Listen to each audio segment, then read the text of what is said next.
Has there ever been a more eventful night in Cage Warriors history than what we had tonight? We had just about everything, didn't we? Yeah, I think we've had underdogs win, we've had champions lose belts, we've had bloodbaths, we've had fights called off because of bloodbaths.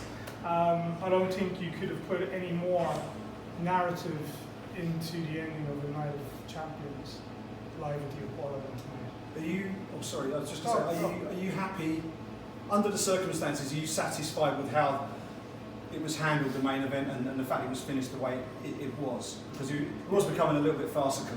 Yeah, it was getting to a stage where the guys just couldn't compete. Yeah. You know, they were trying to get their footing to throw punches. They were slipping.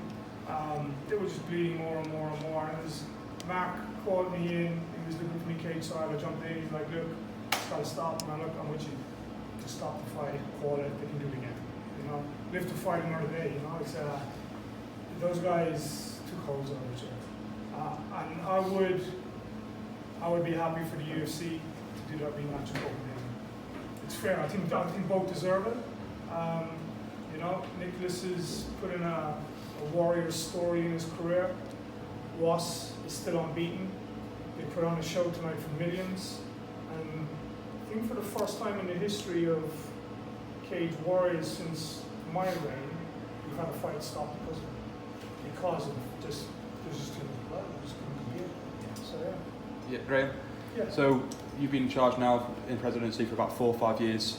Through the last 18 months, we've had the 3 biggest Cage Warriors cards ever, plus the amateur tournament, the Grand Prix. What can you do next? Because it seems every time you do something, it's just elevated to the next level. Just 2 minutes later. We'll find something. Don't worry, we'll step it up. I think next step for you guys is we're going to give you a one-night tournament.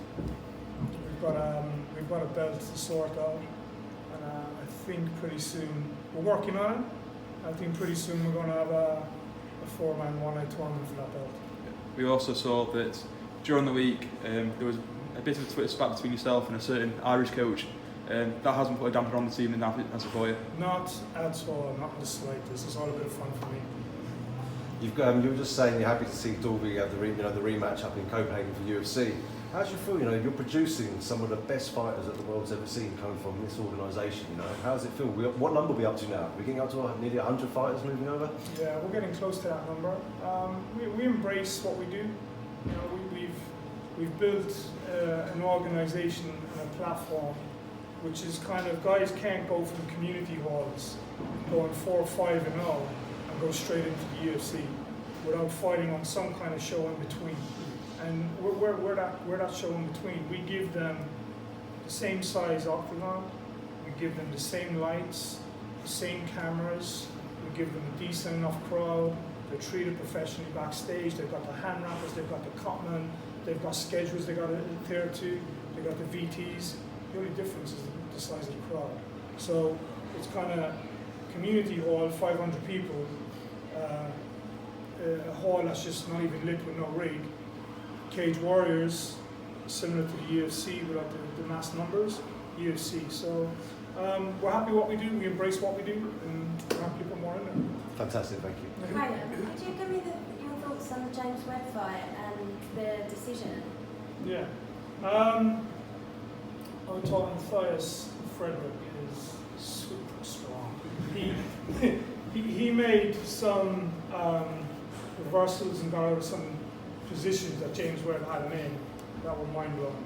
His strength is phenomenal. The fact that it was a draw, I was surprised that when I was standing in the cage, they couldn't say it was a draw. Who did you think won? I thought James might have edged it. I didn't think by much, but I thought he might have edged it. He had a lot of Especially top with the point positions. deduction. Yeah, already a lot of top positions. He had a point deduction there as well. So I thought he might have edged it. When they said it was a draw, then it's another rematch we have for me. So we'll see When what do you that goes. see the rematch happening? I don't know. We'll take a couple of days off and then we'll talk to the guys and see where they're at.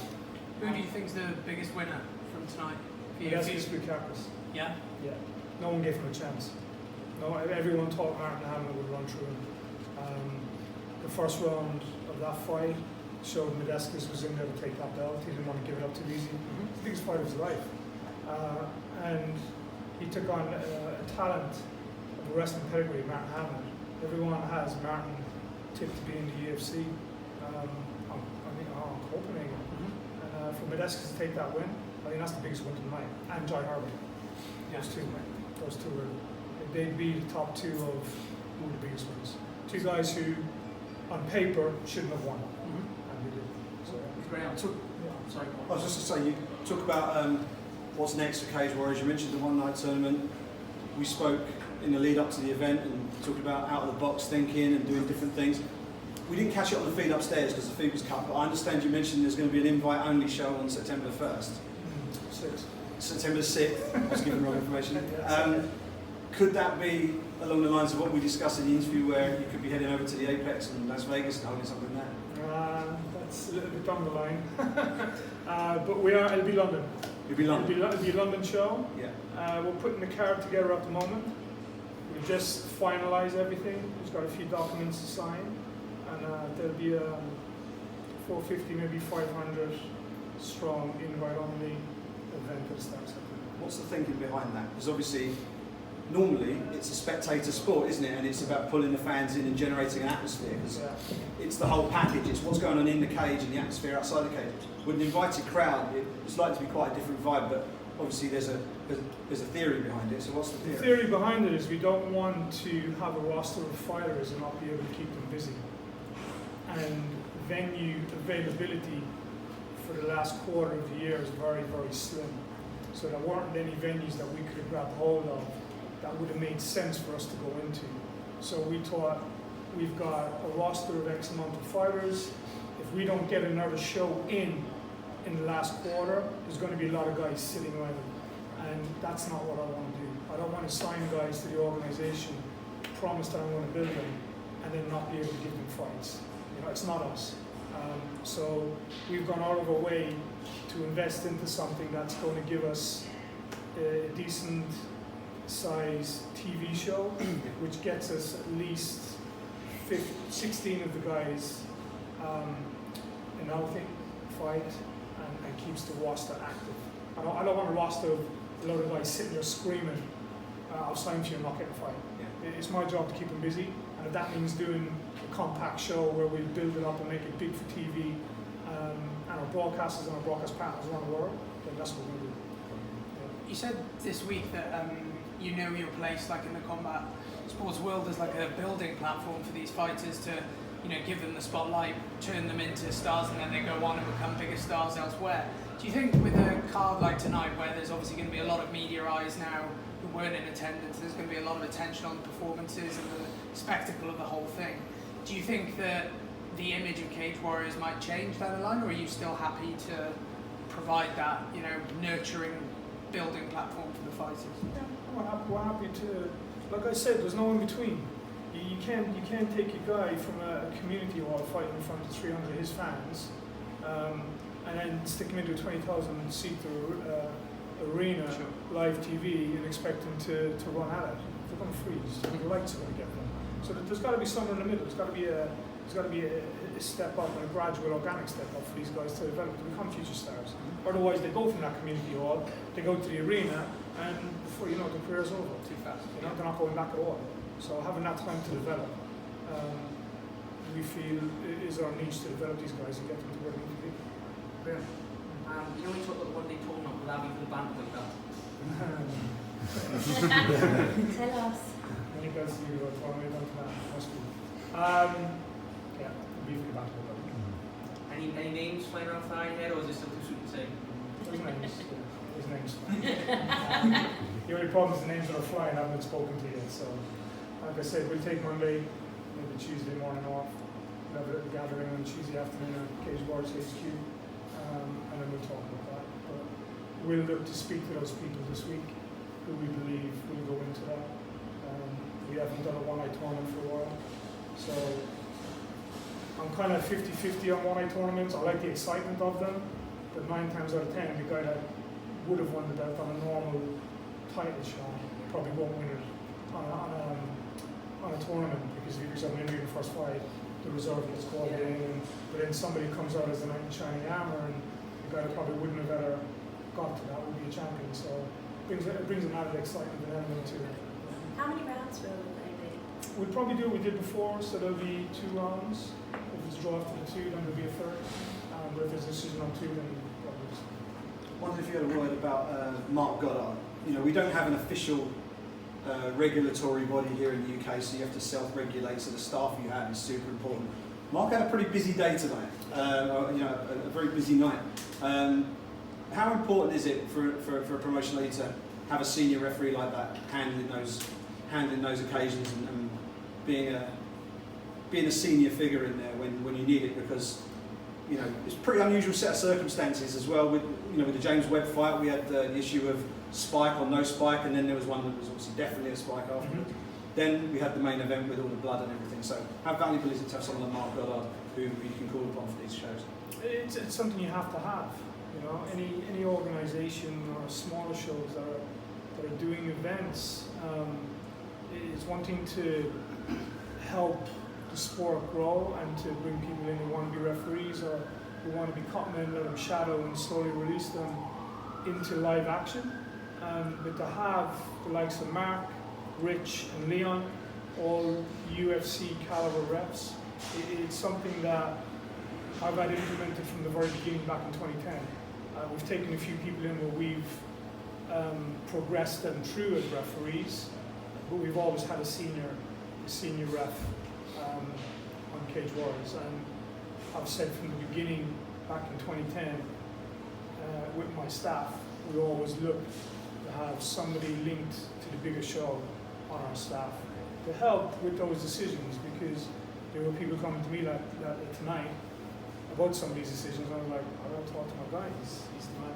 There's still things I've got to be corrected on. You know, and I don't think anybody, even anybody in this room, knows everything about any detail of the sport. But there are things that you will kind of scratch your head on or question yourself. So to have that knowledge is something that I should get every organisation needs to have. Yeah, great. So obviously tonight was sort of, we found out that it's the one-day tournament. We also found that there's Liverpool, Birmingham, Cardiff all set up. I know there was a Q&A session on the Cage Warriors Instagram page. Someone asked about what shows would you get. I think you hinted at Sweden and a couple of places as well. Would you get a full calendar sort of soon released? Yeah, like I said, there's 2 shows that we've confirmed. The Sweden one will be happening and the invite one will be happening. And I think that may finalise the rest of the year. Maybe one more, but we're still working on the details.